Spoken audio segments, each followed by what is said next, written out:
Je veux vous faire part d'une grande victoire aujourd'hui au Parlement européen. 2 textes majeurs ont été adoptés en commission immigration. L'un sur le concept de pays tiers sûr, que j'ai personnellement négocié, et l'autre sur la liste des pays d'origine sûrs. Ces avancées constituent une entaille profonde dans le pacte migratoire que nous combattons depuis toujours. Elles n'ont été possibles que grâce à la victoire que nous avons remportée lors des élections européennes. Le principe de pays tiers sûr, c'est simple. Pouvoir rediriger une demande d'asile vers un État extérieur à l'Union qui garantit une protection conforme au droit international. Jusqu'ici, ce principe était presque inapplicable, nous l'avons rendu opérationnel. Désormais, avant même d'examiner une demande d'asile, un transfert hors de l'Union européenne pourra être décidé si le demandeur a un lien avec un pays tiers sûr, s'il y a transité ou si un accord existe entre ce pays et l'Union européenne ou entre ce pays et un État de l'Union européenne.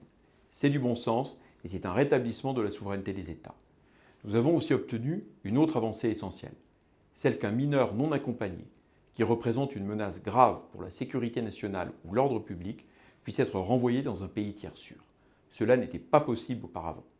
Nous avons également permis le transfert hors de l'Union européenne d'un demandeur d'asile, même s'il conteste cette décision d'éloignement devant un juge. Cela met fin à la stratégie d'enlisement procédural et aux ingérences des ONG dans ces processus. Ces décisions marquent un tournant.